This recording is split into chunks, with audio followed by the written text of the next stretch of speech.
ಕನ್ನಡಿಗರೇ ನಮಸ್ಕಾರ. ನಾವಿಂದು ದಾವಣಗೆರೆ ಬೆಣ್ಣೆ ದೋಸೆಗೆ ಬಂದಿದ್ದೀವಿ. ಗಾಯತ್ರಿ ಹೋಟೆಲ್ ಅಂತ ಬೆಣ್ಣೆ ದೋಸೆ ಹೋಟೆಲ್ಲು. ತುಂಬ ರಶ್ ಇತ್ತು ಇವತ್ತು, ಭಾನುವಾರ ಅಂತ. ನೋಡ್ತಾ ಇದ್ರೆ ಸೌದೆ ಒಲೆ ಉರಿ ಹಾಕ್ತಾನೆ ಇದ್ರು, ದೋಸೆ ಹಾಕ್ತಾಯಿದ್ರು. ನಾವು ಕಾಯೋಣ ಅಂತೇಳಿ ಕಾಯೋಕ್ಕೆ ಶುರು ಮಾಡಿದ್ವಿ. ಅರ್ಧ ಗಂಟೆ ಆದರೂ ದೋಸೆ ಸಿಗಲಿಲ್ಲ. ಆದರೆ ಅದ್ಭುತವಾದಂಥ ದೋಸೆ ಮಾಡ್ತಾಯಿದ್ರು ಅವರು. ಆ ದೋಸೆಯನ್ನು ವೀಡಿಯೋ ಮಾಡೋಣ ಅಂತ ವೀಡಿಯೋ ಮಾಡ್ತಾಯಿದ್ದೀನಿ.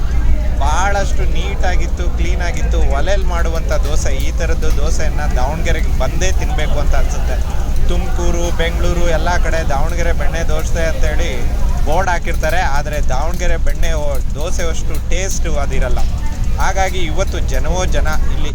ಈ ಜನಗಳ ನಡುವೆ ನಾವು ನಮ್ಮ ಸ್ನೇಹಿತರು ಕಷ್ಟಪಟ್ಟು ದೋಸೆನ ತಿಂದ್ವಿ. ನಾವು ಮದುವೆಗೆ ಹೋಗಬೇಕಾಗಿತ್ತು. ಮದುವೆ ಊಟ ಬಿಟ್ಟು ದೋಸೆ ತಿಂದಿದ್ದೀವಿ ಅಂದರೆ ಅರ್ಥ ಮಾಡ್ಕೊಳ್ಳಿ ದೋಸೆ ಟೇಸ್ಟ್ ಹೇಗಿದೆ ಅಂತೇಳಿ.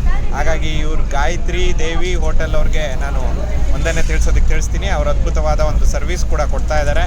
ನನ್ನ ಜೊತೆಗೆ ಬಂದಂಥ ಎಲ್ಲ ಸ್ನೇಹಿತರಿಗೂ ಕೂಡ ಧನ್ಯವಾದ ತಿಳಿಸೋದಕ್ಕೆ ಇಷ್ಟಪಡ್ತೀನಿ. ದಾವಣಗೆರೆ ಬೆಣ್ಣೆ ದೋಸೆ ಮಾತ್ರ ಸೂಪರ್. ನೀವು ಕೂಡ ದಾವಣಗೆರೆಗೆ ಹೋದರೆ ಟೇಸ್ಟ್ ಮಾಡಿ, ರುಚಿ ನೋಡಿ, ಅದನ್ನು ಅನುಭವಿಸಿ, ಸ್ವಾದವನ್ನು ಸವಿಯೋದ್ರಲ್ಲೇ ನಮ್ಮ ಜೀವನ ಅಡಗಿದೆ ಅಂತ ಹಿರಿಯರು ಹೇಳ್ತಾರೆ. ಎಲ್ರಿಗೂ ನಮಸ್ಕಾರ. ಮತ್ತೆ ಸಿಗ್ತಾ ಇರೋಣ.